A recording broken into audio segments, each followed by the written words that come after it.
네, 오늘 이 본문의 말씀을 가지고 깨뜨려진 자라는 제목을 가지고 여러분들에게 말씀을 전하도록 하겠습니다. 이스라엘 백성들이 출애굽했습니다. 하나님이 모세를 제일 먼저 시내산으로 부르셨습니다. 이 시내산에서 하나님께서 모세에게 주신 것이 두 가지예요. 율법, 성막. 다른 말로 돌비, 성막 이렇게 표현하는데 다른 말로 율법과 은혜를 주셨습니다. 자, 돌비, 율법은 출애굽기에 나오죠.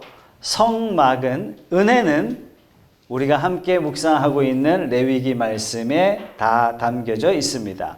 성막이란 뭐냐? 하나님께서 아들을 통해서 장차 이루실 복음, 은혜, 이것을 우리에게 그들의 풍습에 새겨주신 것을 우리는 레위기 말씀을 통해서 배우게 되었습니다. 자, 이 레위기 말씀은요, 풍습이지만 그 속에 깨알같이 담겨진 하나님의 은혜, 하나님의 복음, 십자가, 은혜를 우리는 확인할 수 있었어요.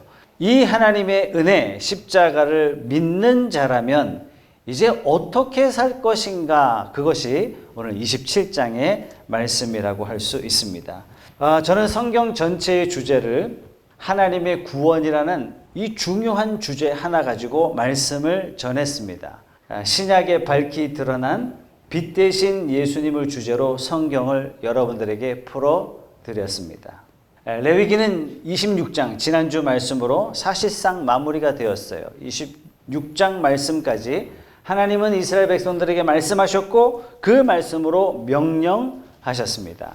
오늘 27장 말씀은 이 하나님의 명령을 들었던, 이 하나님의 말씀에 순종했던 이스라엘 백성들이 이제는 어떻게 하나님 앞에 살아갈 것인지 보여주는 것이 27장 말씀인데, 놀랍게도 대부분의 성경의 패턴이 이것과 거의 유사하기도 합니다. 로마서는요, 1장부터 11장까지 믿음으로 구원받는다는 이 말씀을 계속해서 반복적으로 여러 가지 패턴으로 말씀해 주시고, 드디어 12장에 와서는 이렇게 말씀하세요. 그러므로 형제들아, 내가 하나님의 모든 자비하심으로 너희를 권하노니 너희 몸을 하나님이 기뻐하시는 거룩한 산 제물로 드리라.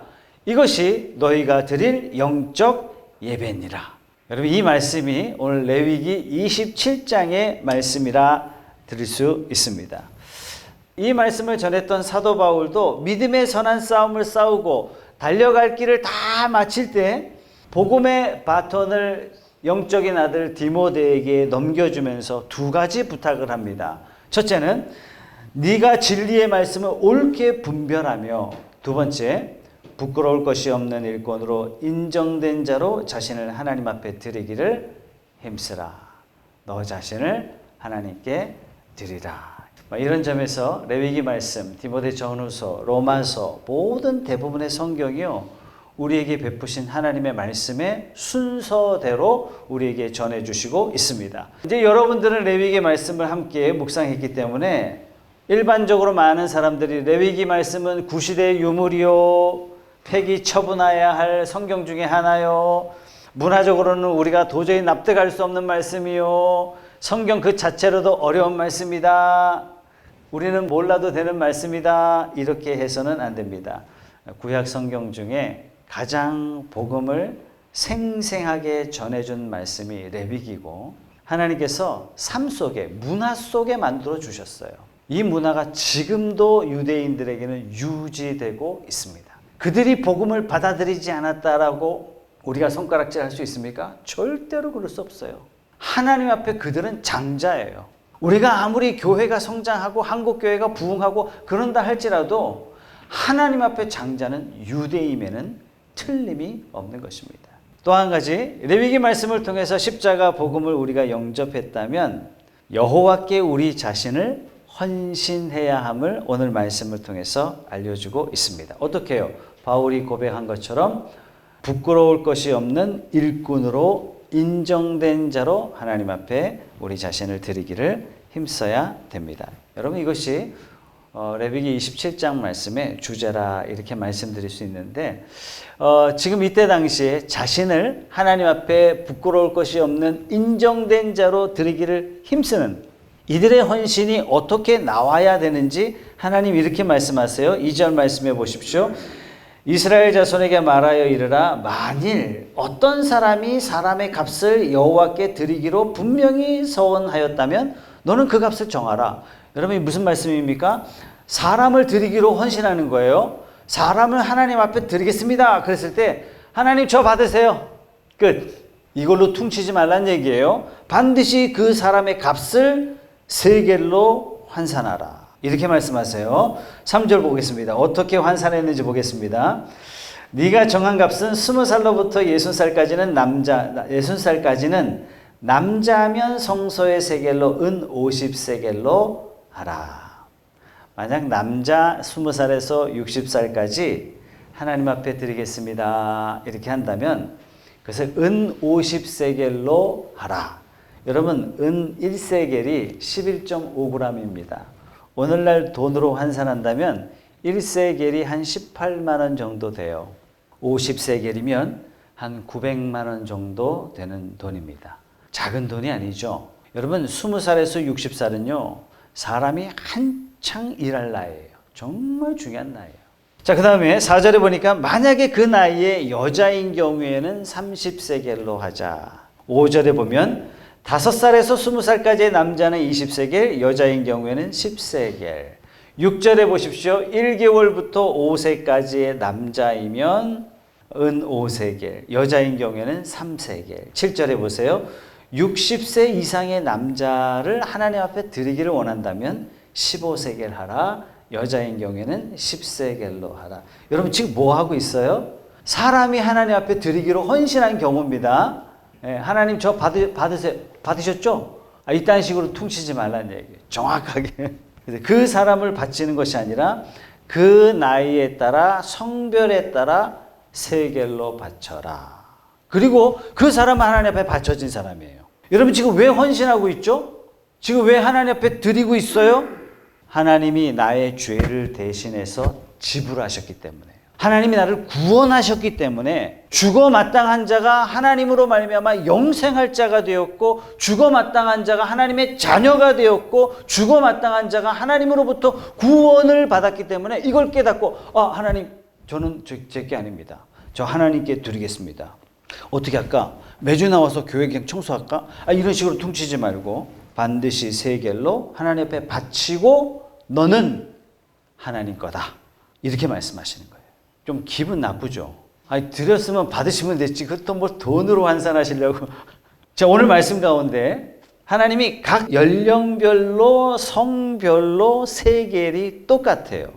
부자라고 더 내고 가난하다고 덜 내고 뭐 이런 게 없는 거예요. 구원의 값이 모두에게 다 똑같다는 얘기예요.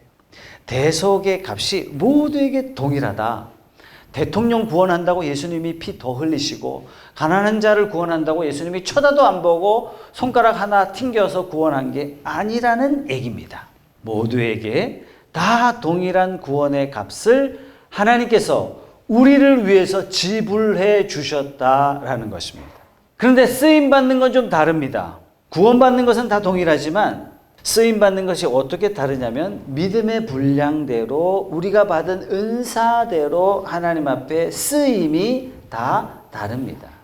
그러나 분명히 우리가 기억할 것은 믿음의 분량과 능력의 차이가 있다 하더라도 하나님이 다 하나님의 모든 가문에 태어나게 되었다는 얘기예요. 우리 모두가 다 하나님의 가문 안에서 동일하게 태어났다는 사실입니다.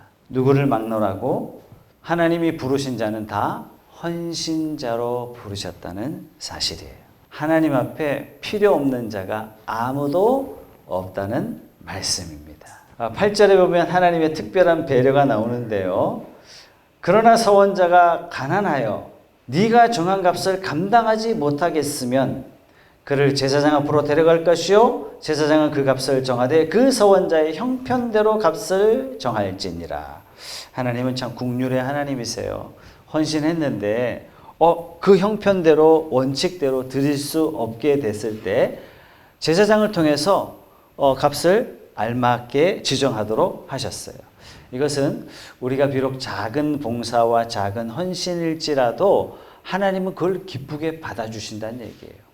다른 말로 아무리 작아도 하나님 앞에 나와 헌신하는 자리에 우리가 참여해야 된다 하시는 하나님 말씀입니다. 자, 다양하게 드리고 있어요. 어떤 사람은 너무 은혜 받아서 나도 드렸고 가축도 드리고 싶은 거예요. 그러면 가축을 드리지 말고 가축의 가격을 매겨서 그에 해당하는 세겔로 하나님 앞에 드려라. 14절에 보세요. 너무 은혜 받았어요. 우리 집을 하나님 앞에 드리고 싶은 거예요. 그러면 집문서를 가져오지 말고 그 집의 가격을 매겨서 그 값을 하나님 앞에 드려라. 16절. 아니, 회사를 하나님 앞에 드리고 싶은 거예요. 그랬더니 이 회사의 회장 자리에 하나님을 앉히지 마시고 어떻게 하냐면 그 회사의 값을 세겔로 환산하여 하나님 앞에 드리라. 이렇게 말씀하십니다. 자, 문제는 바칠 수 없는 것이 있어요. 26절에 보면 바칠 수 없는 것을 이렇게 말씀하시는데 오직 가축 중에 처음 난 것은 여호와께 드릴 첫 것이라 소나 양은 여호와의 것이니 누구든지 그것으로는 성별하여 드리지 못할 것이며 소나 양의 첫 새끼는 아예 드릴 수가 없다. 왜 못 드립니까? 이건 이미 하나님 거예요. 이미 하나님 거기 때문에 드릴 수가 없다. 왜 이미 하나님 것입니까? 우리가 이런 질문을 자꾸 드려봐야 돼요. 애굽을 심판하실 때 첫 것은 이미 죽었어야 되는 겁니다. 유월절 어린 양의 피로 말미암아 모든 첫 것이 구원함을 받았어요. 그래서 구원받은 모든 첫 것은 다 하나님 거예요. 아니, 그러면 둘째는 구원 안 하고 셋째는 구원 안 했습니까? 여러분, 이것이 바로 성경의 대표성입니다. 하나님께서 장자를 살리셨다는 것은 둘째, 셋째도 살리셨다는 그런 뜻이에요. 하나님께서 처음 난 것을 다 요구하신다는 얘기는 두 번째 난 것, 세 번째 난 것도 상징적으로 하나님의 것이다. 그게 뭐죠? 우리가 실천하는 게 하나님 앞에 우리가 11조를 드립니다. 우리의 모든 소득 하나님으로부터 말미암았습니다 라는 신앙의 고백으로 드리면서 10의 9도 다 하나님의 것입니다. 나는 내 소유가 아무것도 없는 자입니다. 나는 단지 하나님의 청지기, 관리자에 불과합니다. 여러분 다 이렇게 사시잖아요. 그죠? 오늘은 유난히 표정이 다들 안 좋으시네요. 다 돈으로 환산하다 보니까 어쨌든 조금 깨름직합니다. 이 마지막에 굉장히 기뻐해야 되는데 오늘 우리가 레위기 맨 마지막 한다고 떡도 준비했거든요. 그런데 오늘 표정이 다들 안 좋으세요. 여러분, 오늘 이 말씀을 통해서 우리가 우리 자신에게 진지하게 되물어 봐야 돼요. 나는 이 땅의 주인으로 살고 있느냐? 아니면 나는 이 땅의 관리자, 청지기로 살고 있느냐? 내가 주인으로 사는 한 나는 잠자리가 편할 수가 없어요. 내가 주인으로 사는 한 모든 것이 신경 쓰이는 거예요.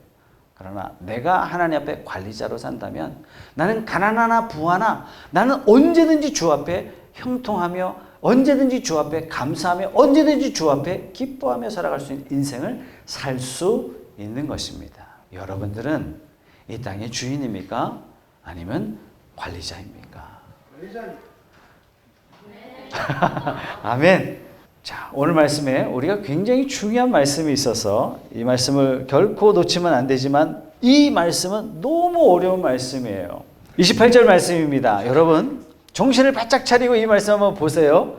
어떤 사람이 자기 소유 중에서 오직 여호와께 온전히 바친 모든 것은 사람이든지 가축이든지 기업의 밭이든지 팔지도 못하고 무르지도 못하나니 바친 것은 다 여호와께 지극히 거룩함이며. 우리 아들을 바쳤어요. 하나님, 이 아들을 주님께 바칩니다. 아들의 값을 나이대 계산해서 보니까 몇 세겔이에요. 그래서 그 값을 하나님 앞에 헌금으로 드렸어요. 이 아들은 누구 거예요? 하나님 거예요. 살다 보니까 하나님 취소 안 된다는 얘기예요. 집을 바쳤어요. 우리 기업을 바쳤어요. 하나님께. 근데 살다 보니까 하나님 이거 취소할래요. 이제 물으고 싶어요. 요거는 물을 수 없다는 얘기입니다. 29절 말씀. 온전히 바쳐진 그 사람은 다시 물으지 못하나니 반드시 죽일지니라. 굉장히 특별한 말씀을 하세요. 우리가 물은다는 표현이 있잖아요. 그죠? 어디서 나왔죠? 룻기에 나오잖아요. 그죠? 보아스가 나오미의 밭을, 팔린 밭을 대신 물러주고 밭을 회복시켜줍니다. 하나님께 바친 것은 친척이 와서, 돈이 많은 유력한 친척이 와서 그 값을 무르고 되찾아갈 수 없다. 이렇게 말씀하세요. 근데 29절 말씀에 온전히 바쳐진 건데 반드시 죽여라. 이 말씀은 도대체 무슨 말씀입니까? 하나님께 바쳐진 거 하나님 취소 돌려주세요. 그러면 그놈 죽여라. 이런 뜻입니까? 그건 절대로 아닙니다. 이스라엘이 하나님의 도우심으로 말미암아 거대한 성 여리고를 손가락 하나 움직이지 않고 무너뜨린 거 여러분 기억하시죠? 근데 그 다음에 아이성, 조그만 성이에요. 많이도 갈 필요도 없어. 야, 4,000명만 가. 갔다가 된통 작살이 났어요. 망신 중에 개망신을 당하고 이스라엘 백성들이 돌아왔단 말이에요. 아군이요, 엄청나게 많이 죽었어요. 안 죽어도 되는 전쟁인데 죽었단 말이죠. 왜 아이성에서 실패했을까라고 여호수아가 하나님 앞에 기도했더니 그 가운데 죄가 있다. 이렇게 말씀하셨어요. 그래서 이 제비뽑기를 통해서 죄 있는 자를 선별했어요. 그리고 여호수아가 그 죄 있는 자 아간에게 이렇게 이야기합니다.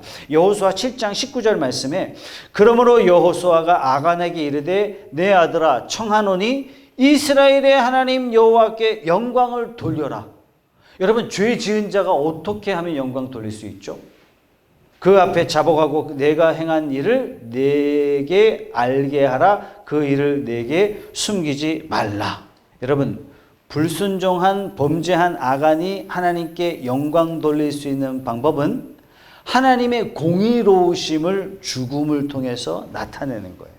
이런 죽음은 누구도 물을 수 없다는 얘기예요. 그것이 바로 오늘 29절 말씀에 온전히 바쳐진 그 사람은 다시 무르지 못하나니 반드시 죽일지니라. 하나님의 공의로 죽음으로 바쳐진 사람은 누구도 대신할 수 없다.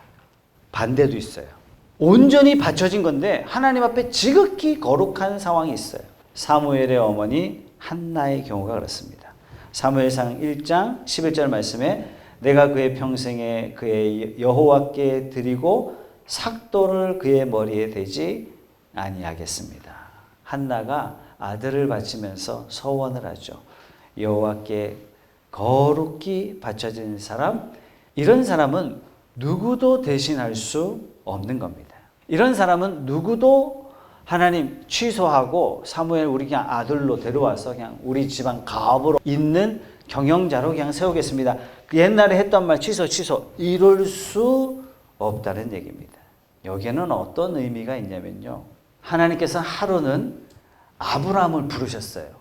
아브라함아, 네 사랑하는 내 독자 아들 이삭을 번제로 드려라.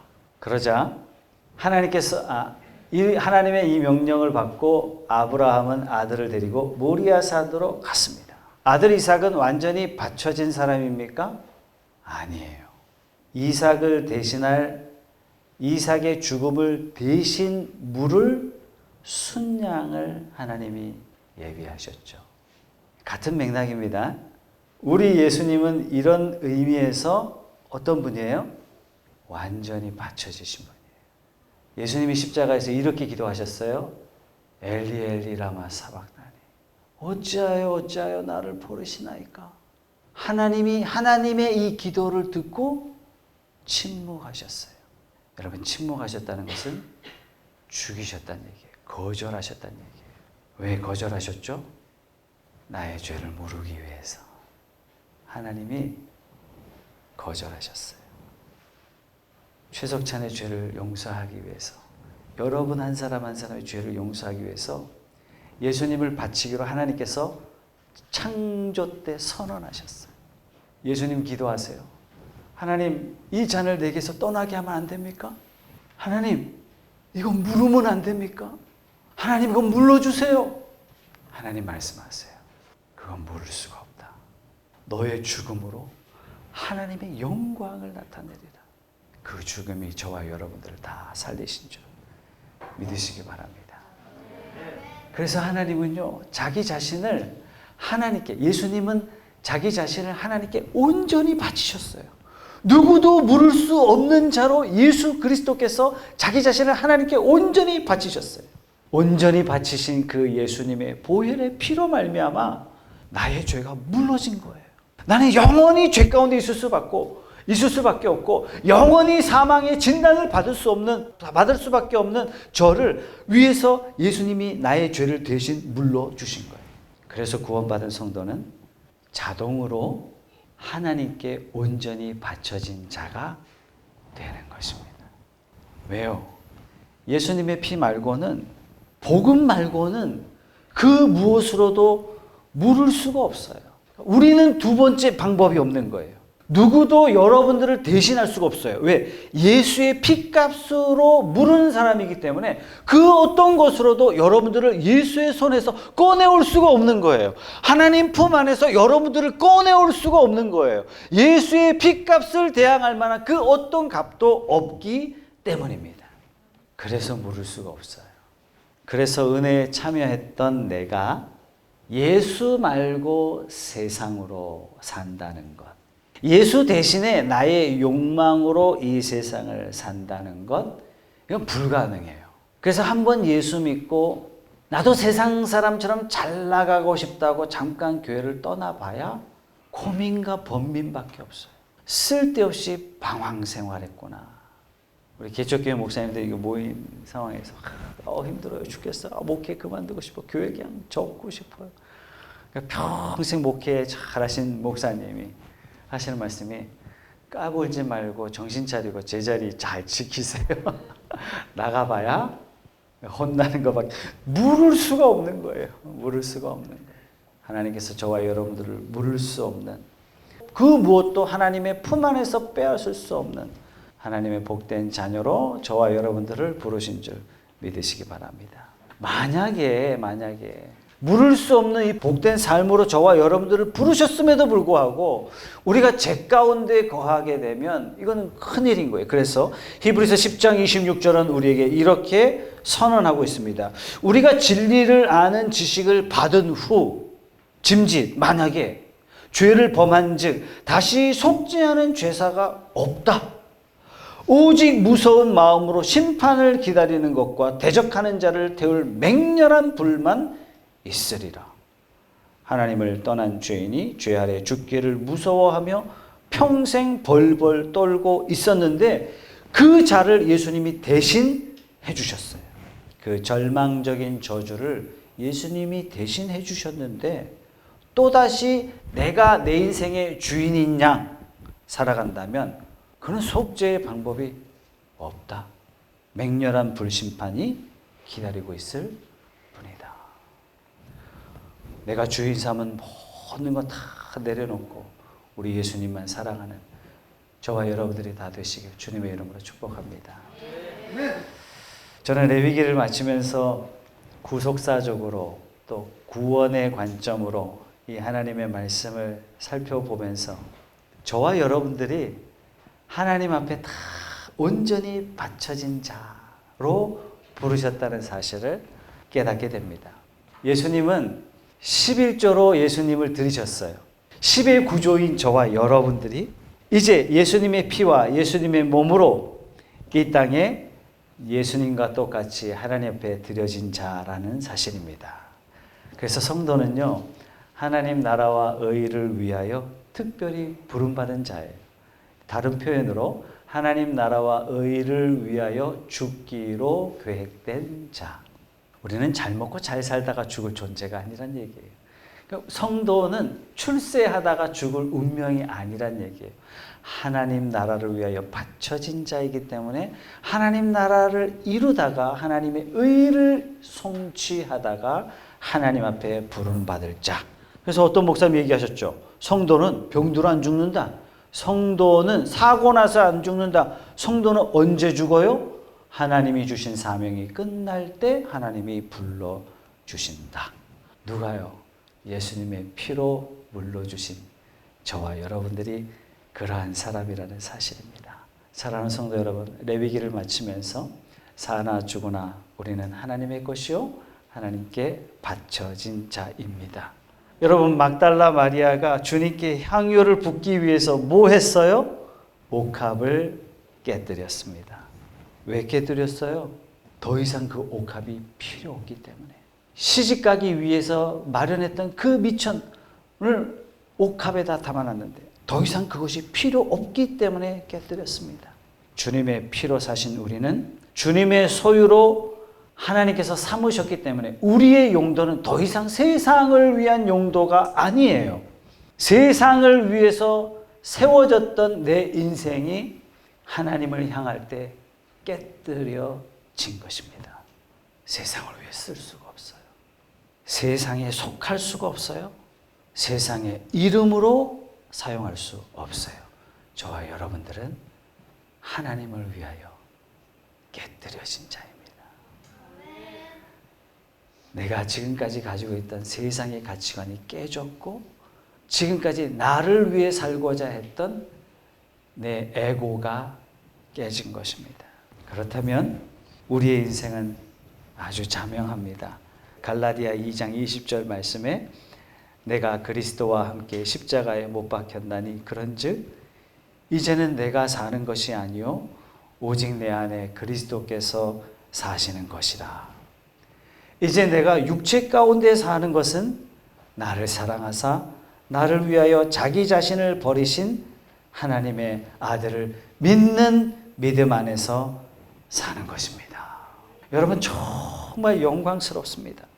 우리 인생이 죽음을 두려워하며 살던 그런 존재였는데 이 존재를 우리 주 예수 그리스도 안에서 하나님의 영광을 위하여 하나님의 나라 위하여 하나님의 의를 위하여 사는 존재로 완전히 바꿔주셨어요. 정말 영광스럽습니다. 영광을 위하여 행하는 우리의 행동이 매우 미숙해요. 매우 보잘것없어요. 실수투성이에요. 그러나 하나님은 우리를 기쁘게 받으셨어요.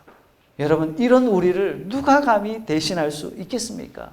이런 인생을 누가 감히 물을 수 있겠습니까?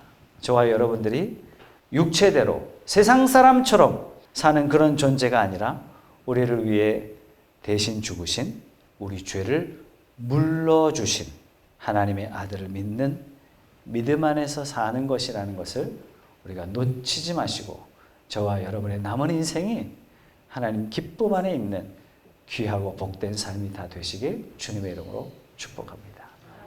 기도하겠습니다.